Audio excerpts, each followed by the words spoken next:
ओम वंदे मातरम। मित्रों, कमर में दर्द ऐसा होता है कि उठने बैठने काम करने में बहुत परेशान करता है। हर आधे पौना एक घंटे में लेटना पड़ता है, फिर काम करते तो काम करने में पूरा दिन निकल जाता है, काम नहीं पूरा होता है, बड़ी समस्या होती है, बड़ा टेंशन होता है।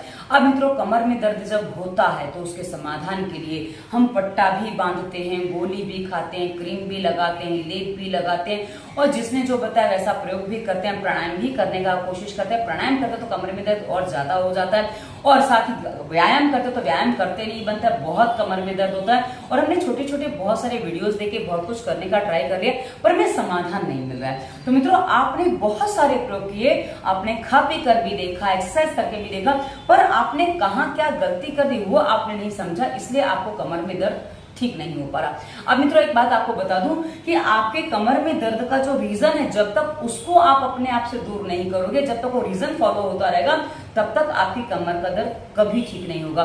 तो आज हम आपको जो ये सारे प्रयोग काम नहीं कर रहे हैं उसके पीछे हमने 6-7 रीजन कुछ निकाले हैं। हम आपको वो बताएंगे कि आप इनमें से जो भी रीजन आपके साथ बन रहा है उसको दूर कर लीजिए। यदि आप दूर कर लेते हैं तो आप अपने कमर दर्द के लिए जो भी प्रयोग करें उसमें आप देखेंगे आपको बहुत जल्दी आराम मिलने लगेगा। मित्रों, इस वीडियो में हम आपको बताने वाले हैं कमर दर्द के होने के पीछे कारण क्या है। इन कारणों का समाधान करिए ताकि आपके कमर दर्द में बहुत जल्दी छुटकारा मिले। क्योंकि आपने देखा होगा, जब तक आप किसी भी समस्या की जड़ को नहीं समझते हैं उस पर कितना भी कुछ भी कर लीजिए उसका समाधान जल्दी नहीं होता है। तो आशा है आप आज अपने कमर दर्द के कारणों को ठीक से समझेंगे और समझेंगे तो आप उसको ठीक भी कर पाएंगे। तो इस वीडियो के निर्देशों को ध्यान से सुनिएगा, समझिएगा। तो मित्रों, सबसे पहला जो हमने इसमें कारण पाया है कमर दर्द में, वो है आपके बैठने का तरीका। अब बैठने का तरीका क्या, आप देखिए छोटे बच्चे से लेकर बड़े बुजुर्गों तक जो हमने बैठने का तरीका पाया है, जब कोई नीचे बैठता है, मैं विशेषकर बच्चों को देखी जो मोबाइल देखते, क्योंकि आजकल जो कमर की पीड़ा है ना वो छोटे छोटे बच्चों को भी आ जाती है। 8-10 साल के बच्चे भी कमर दर्द की शिकायत करते हैं, 12-15 साल के भी कहते हैं। और पहले तो ये समस्या 40-50 के बाद आती थी, आजकल वो 8-10 साल में आने लग गई है। और मित्रों, जैसा कि आप जानते हो हमारा उद्देश्य दवा मुक्त भारत है, इसलिए हम हर चीज को जड़ से बताने का आपको प्रयास करते हैं ताकि आप उसका पूरा समाधान ले सके। तो जो आपका बैठने का तरीका वो क्या, पहले उसको समझ लीजिए।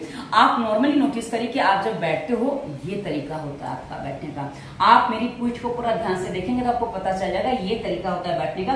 जब आप ऐसे बैठे, आप देखिए पूरी पीठ आपकी गोल है। अब ये जो अंग है, ये जो आपकी पीठ का जो ये भाग है ना जहाँ कर्व पड़ता है, ये देखो जब आप सीधे बैठते हो ना तो आपका जो कर्व वो यहाँ पड़ता है, ये अंदर को हिस्सा चला जाता है। अब उसी हिस्से को आप पूरा बाहर को निकाल देते हो। आपने देखा वो रीढ़ की हड्डी की बनावट है वैसे कि यह हिस्सा अंदर को ही रहता है, पर जब आप बैठते हो तो इसको पूरा बाहर करके ऐसे करके बैठ जाते हो।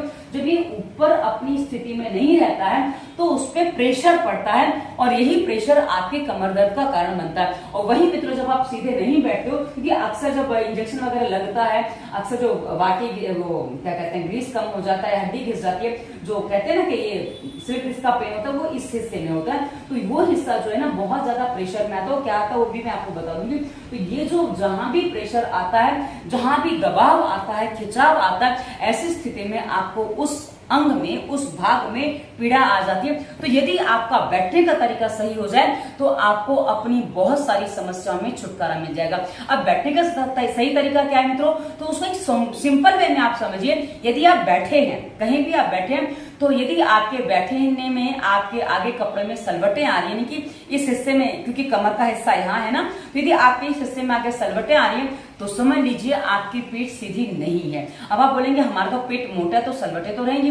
नहीं मित्रों, आप यदि मुझे इस पूरे वीडियो में देखेंगे, लास्ट तक देखिएगा कि मेरे इस हिस्से में, क्योंकि ये जो मैं सलवटें बता रही हूँ इस हिस्से की सलवटें हैं कि हमारा जो कमर का भाग है, आप नोटिस करिए आपको जो पीड़ा हो रही है वो इस हिस्से में हो रही है, राइट। तो इस हिस्से में जो आपको पीड़ा हो रही है ना उससे हमारा ये भाग मिलता है। यदि आपके यहाँ के हिस्से में, नहीं कि नाभि के आसपास के हिस्से में यदि आपका कपड़ा सीधा नहीं है तो आपकी पीठ सीधी नहीं है, और पीठ सीधी नहीं है तो आपकी कमर का दर्द कोई डॉक्टर कोई कभी ठीक नहीं कर सकता। कुछ भी कर लीजिए वो ठीक हो ही नहीं सकता, वो बार बार आता रहेगा। और यही कारण है कि आप प्राणायाम नहीं कर पाते, क्योंकि आप ठीक से बैठ नहीं पाते। बोलेंगे हम सीधा बैठते हैं, कमर में दर्द है इसका मतलब है कि आप सीधा नहीं बैठते, ये निश्चित है, इसमें कोई दो राय नहीं होती है। तो आपका बैठने का तरीका सही होगा तो आप इसको जल्दी ठीक कर पाएंगे। अब मित्रों ये बैठने का तरीका कैसा होना चाहिए, तो आप एक काम करिए, आप ऐसे बैठ जाइए और कुर्सी पे जब आप बैठते हैं ना तो आप क्या करना है, आपको कुर्सी पे आप सहारा लेके बैठिए। आप ऐसे यहाँ इस भाग को, ये जो भाग है ना इसको पीछे पूरा कुर्सी में टच कर दीजिए। आप ऐसे अक्सर ऐसे लोग बैठ जाते हैं तो ये भाग किस सीधा टच होता है लोगों का, ये जो भाग होता है ना लोगों का जो कुर्सी पे टच होता है वो अक्सर ये भाग टच होता है, यहाँ से होता है। आपको ये भाग कुर्सी को टच कर देना। आप जमीन पे बैठते तो सहारे से बैठेंगे ना तो भी आपका जमीन के पीछे ये नीचे ये भाग टच होना चाहिए, ना कि ये भाग सीधा। यदि आपका ये भाग टच होने लग जाएगा उसके बाद आपकी पीठ सीधी हो जाएगी और देखिए जहां पीठ सीधी होगी आपके कपड़े की सलोटे अपने आप गायब हो जाएंगी, उनको सीधा नहीं करना पड़ेगा। तो आपका बैठने का तरीका सही होगा तो आपकी कमर में दर्द कभी नहीं होगा, क्योंकि आप जो पट्टा पहनते हो ना उसके पीछे बहुत बड़ा रीजन है कि आपकी रीढ़ की हड्डी सही पोजीशन में रहे और वैसा ही पट्टा बना होता है। लेकिन आप पट्टा पहन के भी गड़बड़ कर लेते हो तो समस्या बड़ी हो जाती है। इसलिए आशा है आपने समझा होगा कि बैठने का तरीका सही कैसा होना चाहिए। और यदि आपको नहीं समझ में आ रहा है तो इसी वीडियो के डिस्क्रिप्शन में हमने संपूर्ण प्राणायाम प्लेलिस्ट में और आसन प्लेलिस्ट में हमने बैठने के तरीके पर विस्तार से वीडियो दिया, सुखासन में और प्राणायाम के लिए कैसे बैठना चाहिए आप देख लीजिए। आपको अच्छे से लंबा वीडियो हमने दिया ताकि आपको एक एक बात समझ में आए, क्योंकि आप हम शॉर्ट में बताएंगे तो आप उसको देखिए, आपको अच्छे से समझ में आ जाएगा और पूरा पालन करेंगे तो आपको कमर दर्द में 2 से 3 दिन में छुटकारा मिलने लग जाएगा खाली बैठने का तरीका बदलने से। अब ये हमने आपको पहला रीजन बता दिया। अब दूसरा रीजन है लेटने का तरीका। मित्रों अब लेटने का तरीका जो होता है लोगों को हमने देखा है, लोग अक्सर जो लेटते हैं ना एक तकिया 2 तकिया, मैंने 3-3 4-4 तकिए लगा के लोगों को लेटते देखा है। तो लोग जो लेटते हैं ना तो वैसे तो नॉर्मली यदि आप सीधे लेटे हैं तो आप जब सीधे लेटते हैं ना मित्रों तो आपको तकिया नहीं लगाना चाहिए, ये आयुर्वेद कहता है।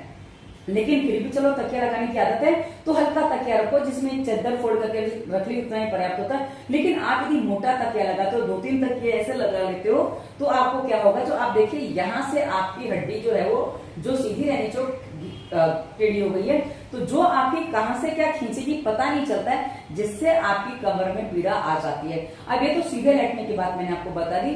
जब करवट पे लेटते हैं ना मित्रों तो करवट पे आप एक तकिया लगा सकते हैं, आपके कंधे से समतल थोड़ा होना चाहिए ताकि आपकी गर्दन नहीं तो ऐसे हो जाती है ना वो भी पीड़ा देगी। तो आप हल्का सा तकिया लगा लीजिए जिसमें आपकी गर्दन समतल रहे।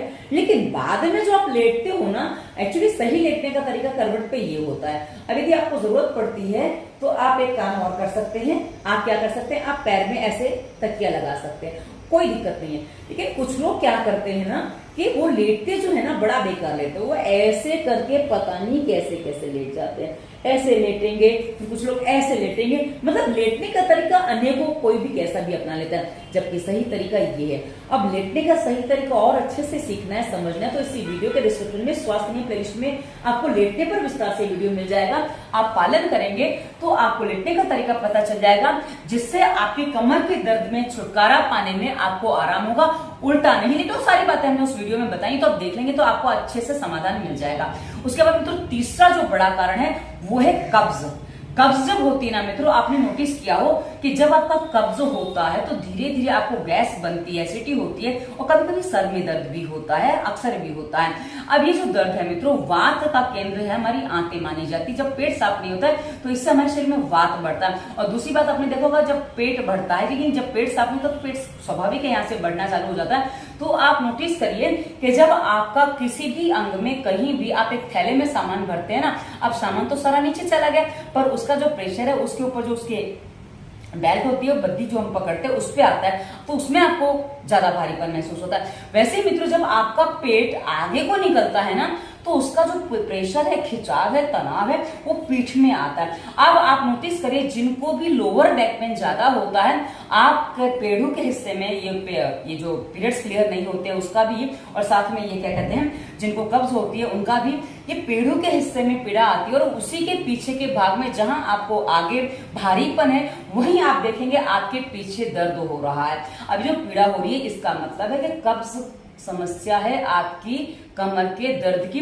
तो आप यदि कब्ज का समाधान करते हैं तो आपको जल्दी समाधान मिलेगा। अब जब किसी को कब्ज होती है उसके साथ धीरे धीरे मोटापा भी बढ़ता चला जाता है। और मित्रों, मोटापा बढ़ने से कहां कौन सी नस दब जाती है, वैसे तो कब्ज में भी होता है, पर मोटापा बढ़ने के बाद ज्यादा होता है। तो जहां जो नस दब जाती है वहां उसके बाद ब्लड सर्कुलेशन नहीं होता। अब किसी पर प्रेशर आता है, किसी पर खिंचाव आता है, दबाव आता है, तो उसमें घिसाव भी होता है, प्लस गैपिंग भी आ जाती है। तो सारी समस्या उसके कारण से होती है। तो यदि आपका वजन बढ़ा है, यदि आपको कब्ज है, तो इसके लिए इसी वीडियो के डिस्क्रिप्शन में उधर और प्लेलिस्ट में आपको विस्तार से वीडियो मिल जाएंगे। देखिए, समझिए, ताकि आपकी कब्ज का समाधान हो, मोटापे का समाधान हो और आपको परमानेंट सॉल्यूशन आपके कमर दर्द और मोटापे और कब्ज से भी मिल जाए, ताकि आपको दोबारा शरीर में रोग ना आए। जैसा कि आप जानते हो, हमारा उद्देश्य दवा मुक्त भारत है, इसलिए हम ये सारी बातें बहुत विस्तार से बताते हैं और समझेंगे, करेंगे तो समाधान हो जाएगा।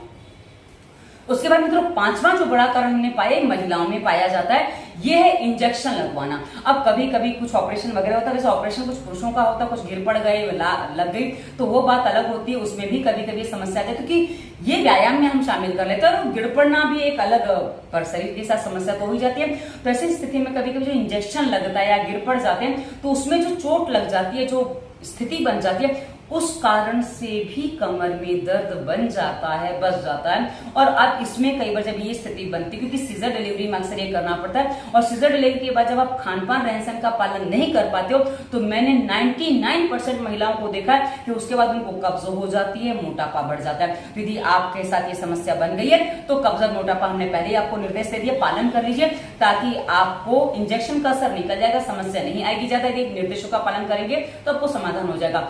उसके बाद मित्रों, एक पुरुषों की समस्या है, क्योंकि आजकल हमने देखा, क्योंकि मेरे पास बहुत छोटे छोटे बच्चे मैसेज करते हैं, 14, 15, 16 साल के बच्चों के मैसेज आते हैं कि दीदी हमारी कमर में दर्द हो रहा है। तो पता चलता है कि वो हस्त मैथुन करते हैं। यदि आप हस्त मैथुन करते हैं, लड़की हो चाहे लड़के, ये आप यदि हस्त मैथुन करते हैं, उसमें जो आपकी एक्स्ट्रा गतिविधि जो बढ़ जाती है, उसके कारण से भी आपको कमर में पीड़ा होती है, और इसमें जो आपको वीकनेस आती है वो आपके संपूर्ण शरीर को कमजोर बना देती है। तो यदि आप हस्त मैथुन के शिकार हैं, तो इसी वीडियो के डिस्क्रिप्शन में बच्चे नहीं हम धातु प्लेलिस्ट आपको मिल जाएगी, जिसमें आपको इस समस्या से छुटकारा पाने के लिए विस्तार से वीडियो मिलेंगे, ताकि आप पूरी समस्या से छुटकारा पा सकें और अपने आप को ठीक कर सकें। तो मित्रों, ये हमने आपको कुछ बड़े बड़े कारण बताए। अब एक और कारण बता दो मित्रों, ये महिलाओं के साथ विशेषकर होता है, क्योंकि जब डिलीवरी हो जाती है और उसके बाद या कमजोरी शरीर में बहुत ज्यादा है, जो लोग कपड़े धोते हैं, तो उनके साथ क्या स्थिति बनती है कि जब आप खड़े होकर कपड़े धोते हो ना, तो क्या होता है, आप ऐसे अक्सर लोग बाल्टी में ऐसे करके ऐसे करके कपड़े धोते हैं। तो आप ऐसे कपड़े धोते हो ना मित्रों,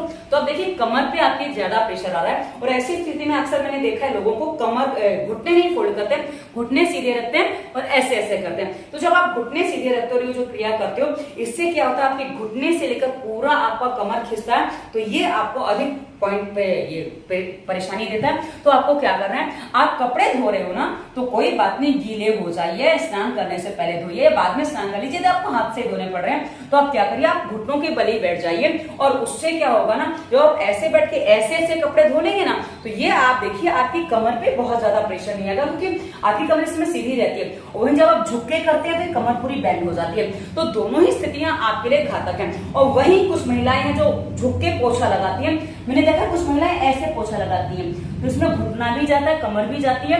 तो आपको जो पोछा लगाना है वो ऐसे बैठ के लगाना चाहिए। यदि आप ऐसे बैठ के पोछा लगाते हैं, तो यदि नहीं करते बनता है, तो आप वो पोछा आता है वो ले आइए, मॉप ले आइए, जो भी है, पर आप वैसे करिए, ताकि आप बोले हमारी मॉप लेने की ताकत नहीं, तो कोई बात नहीं, आपका शरीर उतना नहीं बढ़ा है, तो धीरे धीरे अभ्यास करेंगे, पेट साफ होगा, तो आपको कमर दर्द से छुटकारा जल्दी मिल जाएगा। तो मित्रों, ये हमने आपको कमर दर्द होता क्यों है, उसके पीछे के बड़े कारण बता दिए। यदि आप इन कारणों को दूर कर लेंगे, उसके साथ जो आप प्रयोग करें उसको करेंगे, तो आपको जल्दी समाधान मिलेगा। और इसके अलावा हम आपको और भी वीडियोस देंगे, क्योंकि हमने इसी वीडियो के डिस्क्रिप्शन में मजबूत जोड़ प्लेलिस्ट में जोड़ों के दर्द की डाइट क्या होनी चाहिए, और उसके अलावा कमर दर्द के लिए क्या व्यायाम आपको करना है, जो आसानी से आप कर पाएंगे, वो हम सारे वीडियो आपको देने वाले हैं। फॉलो करिए मित्रों, आपको पूरा समाधान मिलेगा। मित्रों, एक ही बात जान लीजिए, जब तक कारण दूर नहीं होते, किसी भी समस्या का समाधान नहीं होता। आशा है आपको समझ में आया होगा। और इसी वीडियो के डिस्क्रिप्शन में बहुत सारी और भी प्लेलिस्ट दिया, एक बार डिस्क्रिप्शन चेक करिएगा। आगे रोगों के कारण, स्वास्थ्य नियम, प्राणायाम, आसन, व्यायाम, मुद्रा और सफल घरेलू उपचार और सरल भोजन, क्योंकि भोजन बनाने में गलती करो तो बहुत सारे रोग आ जाते हैं। तो ये सारी प्लेलिस्ट हमने दी है, एक बार वीडियो खोल के चेक करेंगे तो आपके काम की बहुत सारी वीडियोस आपको मिलेंगे जो आपके जीवन जीने का तरीका बदल सकते हैं, सही कर सकते हैं, जिससे आप निरोगी जीवन जी सकते हैं। तो आशा है आप हमारे निर्देशों को ध्यान से समझ रहे हैं। और आगे हमने इंस्टाग्राम, फेसबुक का लिंक दिया, आप हमें वहां फॉलो करिए। हम बहुत सारे मोटिवेशनल थॉट्स देते हैं जो जीवन जीने में आपकी सहायता करते हैं। और अंत में हमने अपना नंबर दिया। नंबर अंत में इसलिए दिया, आपको लगता है कि बात करने से कोई जल्दी समाधान होगा तो आप हमसे कंसल्टेंसी कर सकते हैं। पर हाँ, कंसल्टेंसी की फीस होती है, फीस आपकी समस्या के अनुसार होती है। हम कोई दवाई आपको नहीं बताने वाले हैं, ये हम पहले ही आपको बता दें, क्योंकि दवाइयों से समाधान होता तो संसार में कोई रोग ही नहीं होता। लेकिन रोग दुनिया में भरे पड़े, इसका मतलब है कि रोगों का समाधान दवाइयों से नहीं, हमारी गलतियों के सुधार से संभव है। तो ये वीडियो कैसा लगा उसे बताइएगा। धन्यवाद। वंदे मातरम।